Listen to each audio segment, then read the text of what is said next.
오늘 종목 분석은 신규 상장 종목 바이오 비주인데 상장 첫날 26,500 공모가 대비 거의 3배 가까이 이제 급등이 나왔다가 그 뒤로 하락세가 이어지면서 최근에 이제 16,050짜리 찍고 2만원까지 좀 반등이 나왔죠. 그리고 오늘 시장이 한번 꺾이면서 다시 17,000 초반까지 밀리는데 바이오 비주 같은 경우에는 이제 실적 자체가 굉장히 좀 좋습니다. 바이오 비주 기업 설명을 좀 보면은 의약품이랑 의료기기 쪽 지금 홈페이지 보면 이제 코스메틱 세 개 영역에서 이제 사업을 하는데 이제 코스메틱 쪽에서 매출이 꾸준하게 좀 잘 나오고 있고 주력 상품이 바이오 필러 쪽이에요. 스킨 부스터 관련해가지고 기존의 스킨 부스터 시장이 지속적으로 확장하면서 글로벌 시장도 이제 확장하고 있고 올해 이제 규모가 한 7조 원 정도인데 매년이 10%씩 예상 성장이 되면서 꾸준하게 지금 늘어나고 있습니다. 이제 중국 쪽 시장에서 매출이 많이 나오는데 바이오 비주 같은 경우에 중국 쪽 시장 점유율이 좀 있어요. 중국 쪽 시장을 좀 차지를 하다 보니까 매출이 중국 쪽에서도 꾸준하게 좀 잘 나와주고 있고 최근에 매출 구조를 보면은 스킨 부스터 쪽에서 49%, 필러 쪽에서 23%인데 매출 자체가 같이 동방 성장을 좀 하고 있습니다.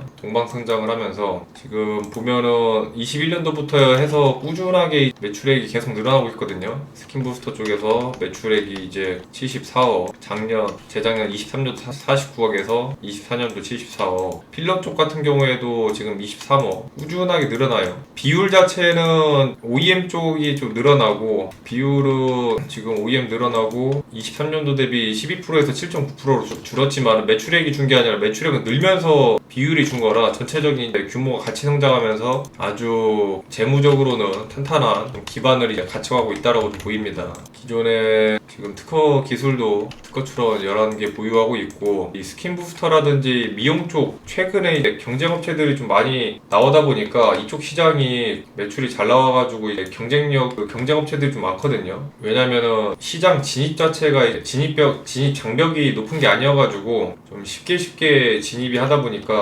경쟁업체들이 굉장히 좀 많은데 지금 바이오 비주 같은 경우에는 칸도롭세러 다른 동종 업체 대비 가격 경쟁력이 굉장히 좀 잘 갖춰져 있죠. 시수가 가격이 7만원대 8만원대 다른 비싼 거는 뭐 50에서 70만원 지금 A사 같은 경우에는 93만원까지도 하는데 바이오 비주는 7만원 정도밖에 안 하고 스킨 부스터 말고도 이제 필러 같은 경우에도 15에서 20만원 정도 다른 업체 대비 가격 경쟁력을 상당히 또 많이 갖추고 있습니다. 그렇다고 이제 제품이 또 안 좋은 것도 아니에요. 지속기간도 높고 유효기간도 이제 3년 주요 성분도 이제 히알루로산 다 똑같은 거고 그러다 보니까 이번에 또 공장 추가적으로 또 개선하면서 이 생산 자체가 이제 자동화 시스템이다 보니까 인건비가 또 많이 안 들어갑니다. 다른 동종 업종 대비 가격 경쟁력을 그래서 이제 갖추고 있어요. 상대적으로 5명 다른 동종 업종 대비 20명 수준인데 거의 4배 정도 그런 4배 정도의 인건비 효과를 좀 볼 수가 있고 그러다 보니까 이제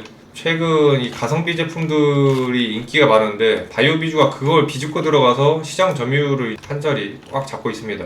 매출액이 꾸준하게 성장을 하고 있고 영업이익도 지속적으로 증가를 하면서 계속해서 성장세 항상 이 주가는 성장 기대감으로 가기 때문에 성장성이 있느냐 없느냐에 갈리거든요. 최근에 한한령까지도 해제가 되면은 이제 바이오 지금 화장품 뷰티 쪽 관련해가지고 이런 피부 미용 쪽 같은 경우에도 중국 시장이 굉장히 크기 때문에 바이오 비주도 좀 단기적인 급등 가능성이 커 보입니다. 지금 우리나라뿐만이 아니라 글로벌적으로 중국의 이제 샤오홍수라든지 틱톡 그다음에 아마존 통해서도 판매 채널을 확대를 하고 있고 기존의 하남 공장에서 또 내년에 2개 공장을 증설할 계획이에요. 공급량을 바탕으로 이제 추가적인 매출 성장이 기대가 되고 있고 18년도 설립해서 지금 한 7년, 8년째 기업이 지속이 되고 있는데 매출 자체가 일단 꾸준하게 성장을 하고 있기 때문에 그런 것들이 충분히 다시 주가로 반영될 수 있습니다.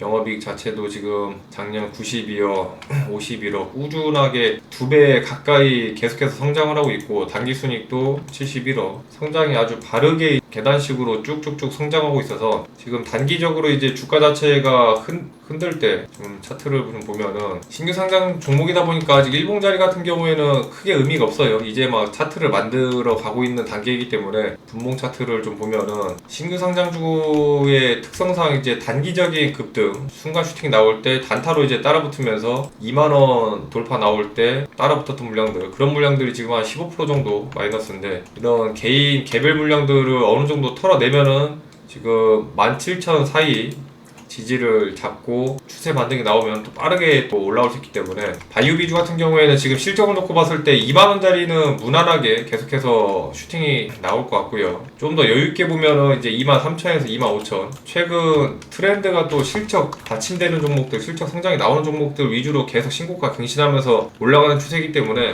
바이오 비주 같은 경우에도 막상 이제 23,000원짜리 뚫어주면은 기존에 상장 첫날에 26,500원 상장 첫날 고점까지도 뚫어주면은 스윙 관점에서 3만원까지도 충분히 좀 끌고 갈 수 있습니다. 여유있게 이제 3만원짜리까지도 이제 끌고 가면서 바이오 비주가 이제 모회사가 청담글로벌인데 청담글로벌 같은 경우에도 상장 하고 나서 초반에 이제 급등이 좀 세게 나왔었거든요.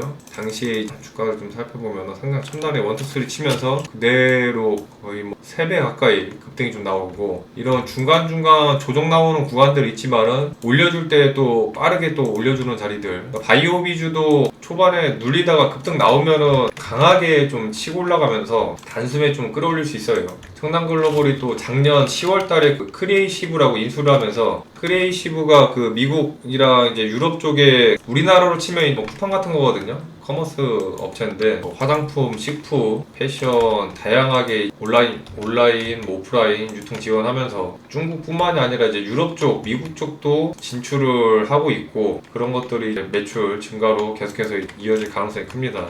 한 가지 항상 신규 상장주 같은 경우에 가장 이제 우려되는 부분들이 보호예수 물량들 이런 건데 보호예수 물량 같은 경우에는 26년도부터 이제 할 수 있거든요. 26년 7월부터 행사할 수 있고 바이오 비주 같은 경우에 이제 한 가지 글로벌 지금 확대를 하다 보니까 한 가지 걸리는 게 항상 뭐 글로벌 매출 같은 경우에는 늘 키포인트가 이제 환율 관련해가지고 환율 변동에 따라서 이제 매출액이 좀 줄어들고 늘어나고 그런 것들이 조금 문제인데 뭐 미국이나 유럽 쪽보다는 이제 중국 시장을 바탕으로 실적이 좀 계속해서 꾸준하게 좀 잘 나왔던 거라 현재 수준은 계속 유지가 좀 될 것 같고 이번에 한한령까지도 해제가 된다면은 더 추가적인 상승 여력이 있습니다. 그러니까 지금 보면 또 갑자기 단숨에 또 급하게 이렇게 올라오죠. 치고 올라가면 또 순식간에 치고 올라오기 때문에 바이오 비주 같은 경우에는 좀 여유있게 보면은 23,000원 말씀드렸던 5,000원짜리까지 길게 스윙 관점에서 끌고 가면은 실적만 놓고 봤을 때는 3만원까지도 볼 수 있는 종목이기 때문에 잘 가져가셔서 제대로 된 수익 실현 하시기 바랍니다. 항상 구독 알림 설정 해놓으시면은 단기 급등 나올 수 있는 종목들 정리해드리니까 참고하셔서 성공 투자하시기 바라겠습니다.